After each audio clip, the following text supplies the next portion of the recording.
And now, it's time for another Dice Tower review with Tom Vasela. Hey folks, today we're taking a look at a game called Viceroy. It doesn't say Viceroy because this is the Russian version, but there was an English game inside. This is from Hobby World. Hobby World has made several games. I wasn't always enthusiastic about all their games, but I really liked their little Hollywood game they put out last year. And this year they put out the excellent game Viceroy and the excellent game Spyfall. I mean, the game Viceroy. I'm not saying if it's excellent or not yet. Viceroy is a game in which you're placing characters in a pyramid and using gems and such to get points. If that sounds a little bit like Splendor, well, it kind of is, although this is more of a gamer's version of Splendor. This plays 2 to 4 players. Let's take a look.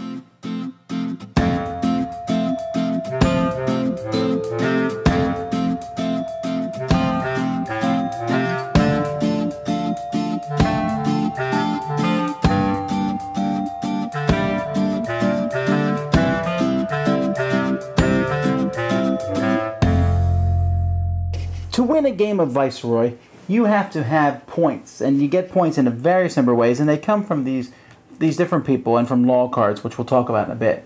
But I want to talk about how the game works. The game's going to be a progression of 12 rounds, and each round, 4 new cards are going to be placed next to each of these colors.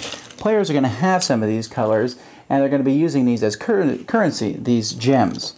So in each auction round of the game, which begins each one, each player is going to put forth one gem in their hand, or they'll put forth no gems. If they put forth no gems, they are passing, and they can take any 3 gems they want from the supply.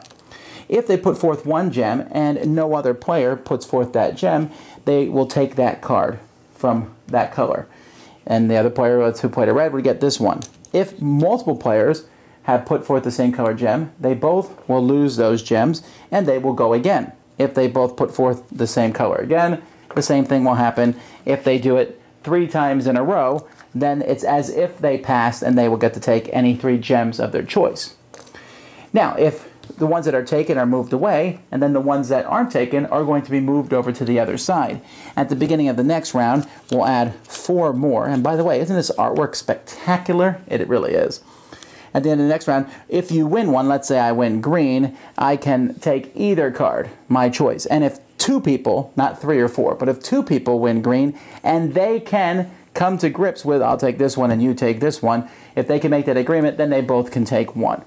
And so there is some, outbidding by other people, but you can mitigate that. There's 4 different ones to go for. You can go for a different one, or even if you do fail 3 times, at least you'll get 3 gems. Any cards you get from this come into your hand. Now, players are going to have the opportunity over the course of this game to play cards into basically a pyramid in front of them. The first card, you're going to start the game with 1 card in front of you. And then after that, you'll have the ability to add more cards. You can either add them next to the one on the bottom, or you can add one on the top.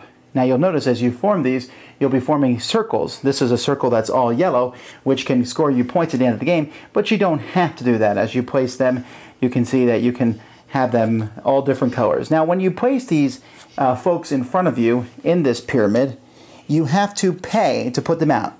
When you pay, each one has a cost. So this butcher here, you'll notice that he has a red, a blue, a red, and a yellow here. So if I put him on the first level, I pay a red gem.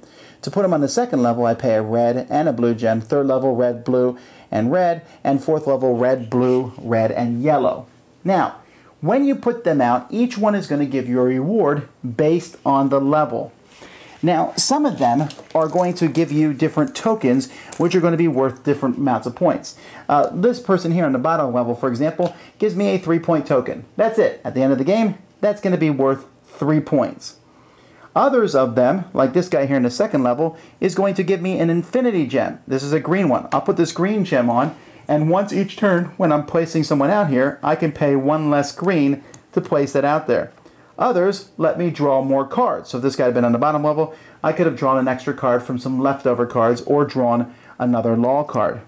Some cards give me magic symbols. This one here, if it was placed on the second level, would have a magic symbol placed on that one. Magic symbols aren't worth anything on their own, But if I had put this one on the 4th level, I could have put a token on it that said all magic tokens are +2. So if I manage to get several of those out, all magic tokens are +5, and I get several magic tokens on the board, you can see that's worth quite a bit. Other ones let you put these cogs on them.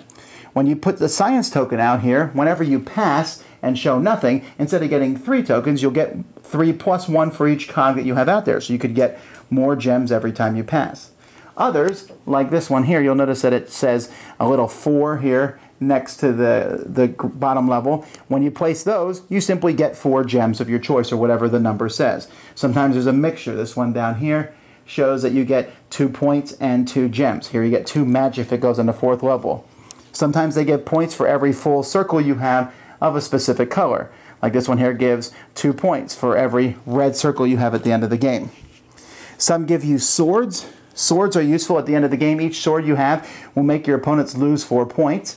However, you put swords behind your shield, you can also bid with a sword, and if you're the only person to bid a sword, you will automatically get any cards you want. If multiple people, then you go by whoever has the lowest numbered card out here. There are also shields. Shields are placed in a card at the end of the game.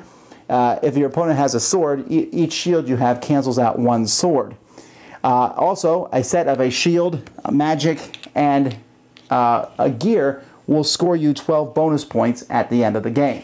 Players also start the game with law cards. They start with 3 of these, and you can get more of them if you play people who can get you more cards. Law cards can be played as part of the pyramid, but they don't necessarily give you rewards. They give you a special ability. Here, this one lets you have a choice. You can place a gem on the card, a shield on the card, or an infinite gemstone, or 4 gemstones of your choice.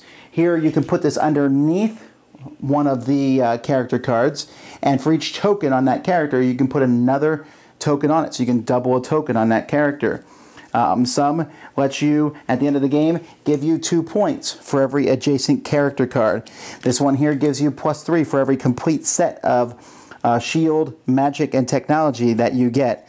Here you can put gemstones on this one, and for each gemstone you put on it, you get points at the end of the game. After 12 rounds, the game will end, and you're going to get points from all these various things, from tokens, from gemstones, but you also get points for each completed circle you have. Like this circle here is touching the 2nd level, so it's worth 2 points. I have no other completed circles here, but the game does let you, if you have any leftover gemstones, paint some corners. Like I could paint this corner here. Now it's a complete green one. Since it touches the 4th level, that's going to give me 4 points. I could paint both of these blue, and that gives me blue. I could paint the top half of this one yellow, which gives me yellow. So if you have some of these left over, you can paint these to get extra points. Whoever has the most points is the winner of the game. Yeah, I like this game, and I like it a lot. It is really fantastic, and I played it with all the player counts. Now, there is some difference when you play it with 4 players. You're going to be bumping heads more often over the things that you get, but the rules say you can say, I'm putting out a blue. Usually, I guess you could lie about that sort of thing, but you can kind of negotiate, hey, I'm putting out a blue, and everybody's like, well, I want the blue. And then you have to sit there and go, do I want to butt heads with him, or maybe I'll just give up the blue and take a different color. And so there's that back and forth. If you work together, everybody could get a character every time, but you're going to want very specific characters. And just the concept of each character giving you a different reward based on level is really neat. You could build a really big, long base, but you're going to get really low-level rewards. You want to build that base and get them up, fill in the circles, and get points. And the way you get points, you can get a lot of points for magic.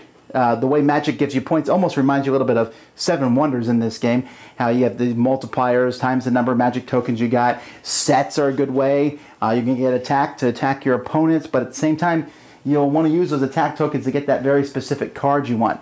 Infinite gemstones sound fantastic. They're not as powerful as you might think, but still it's nice to have be able to place cards out there more freely.